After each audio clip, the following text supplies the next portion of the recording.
What is normal at 3 p.m., but terrifying at 3 a.m.? Car pulling into your driveway. My Google Home on max volume saying microphone disconnected.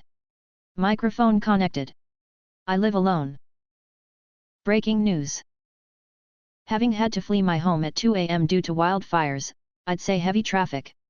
Edit due to confusion, it's the heavy traffic at 3 a.m. that's terrifying, not the wildfires, which are terrifying no matter what time it is. Digging a hole. Tornado siren test. Guaranteed it's not a test at 3 a.m. A kid's toy going off in a random room. Dog standing at the top of the stairs and barking at something on the main floor. A phone call from parents/relatives, etc. The sound of a branch breaking when you're outside. Someone knocking on the door. Children playing outside. I once saw a little kid's birthday party at a park super late at night, like almost midnight. I didn't understand WTF, and for some reason the nope level was really high, like my brain said this is some creepy shit, they are gonna eat you for the birthday cake, so I just kept on moving. A child laughing. The sound of an ice cream van. What's the worst thing you've done in the heat of the moment? My parents were tailors and they used to do a lot of work from home. They had really big, heavy metal scissors they used to use. I was very young. Under 10 for sure. My older brother did something to piss me off. I grabbed the scissor near me and threw it at him. It missed his eyes by a small fraction. He went ballistic on why would I do something like this.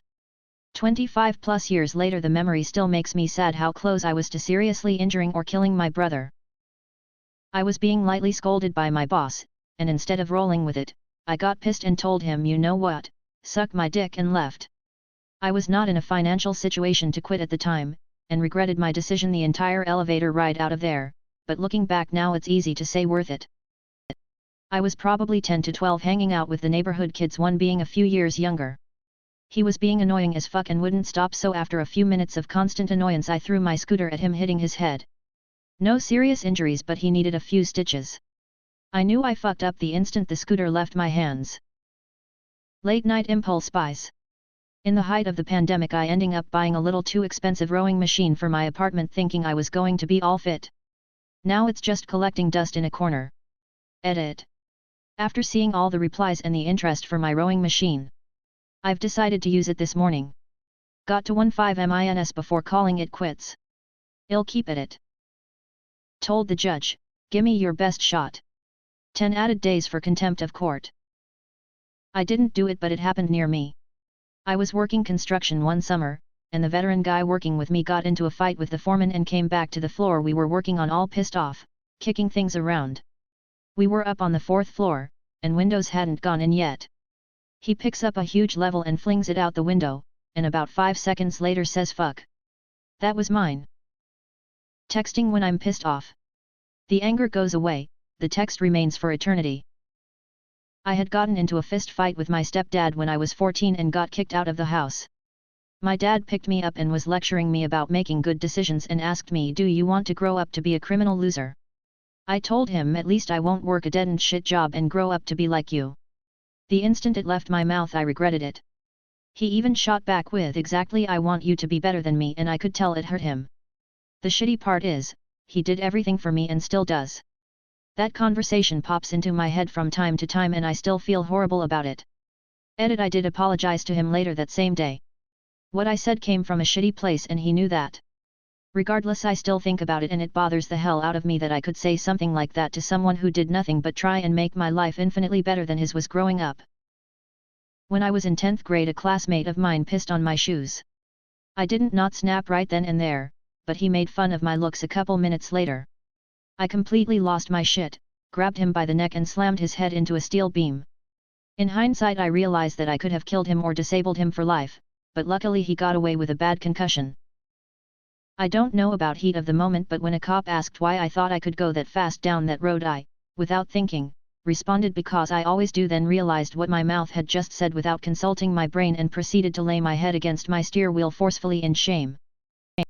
I work hospital security, and we hold a lot of violent psych patients until they can be transferred to a behavioral facility. This surprisingly strong old man assaulted a nurse when she was trying to change his briefs, and I responded first. I was wrestling with the guy and trying to hold him in the bed until backup got there. He finally calmed down, looked me in the eye, and told me something to the effect of, "When I get out of here I'm going to kill you and rape your wife." And I responded, "Big words for a man in a diaper. I've never seen anyone rage harder." Dude genuinely tried his best to kill me. But thankfully my coworkers got there right afterward and nobody got hurt. Middle of summer, caught my girlfriend cheating and in the heat of the moment threw my fan at the wall. I was not only sad and alone but sad, alone and sweaty that fateful night. Smoked crack. This was late 1990s, I was around 29. I was a pretty heavy meth user / seller, so I went to this lady's house who would usually have sex if I brought over meth and got her high. When I got there she didn't want anyone in and there were 2 other guys there on the porch she wasn't letting in either. We talked for a sec and said they had crack but no lighter and no money to buy one. I had a lighter. I gave them the lighter and smoked some crack with them. First time smoking crack and the last. Within 1 hour we ran out. They knew some gangsters they could trade their gold chains for more crack. There was no pondering, no thought process. Driving to the bad side of the entire county at 3 a.m. to trade gold chains for crack seemed like the best idea ever. I had a moment of clarity and noped out of there pretty fast. I used to be not so great of a guy. Clean since May 22, 2000. Threw my engagement ring in a fjord. I coulda hawked that sucker. Told a girl I could have spent the rest of my life with her SMH. What should be at least 5x cheaper than it is? Graphing calculators. Prescription meds. Funerals. Edit, when I die I'm getting turned into a tree. Food. Due to commissions, a kilo of onion costs more than onion imported from China. That is the case for most good items. Bangladesh here.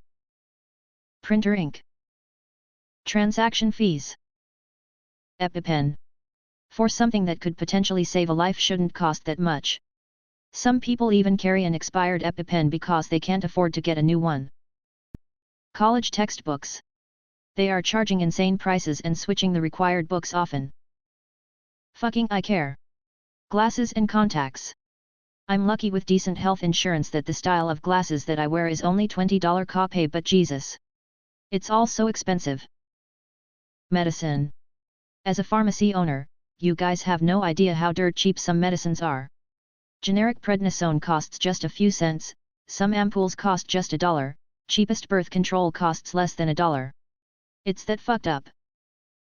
Education. Almost everywhere but here, mobile phone and the internet. Look at the prices in France, you'd see what a successful competition policy is about. I pay 5 months of mobile phone for unlimited calls and much more data that I can use. I pay 13 month for unlimited internet at home. I've heard that in US or most countries in Asia, you throw almost $100 for kind of the same service. Dental work. Insulin. Ambulance rides.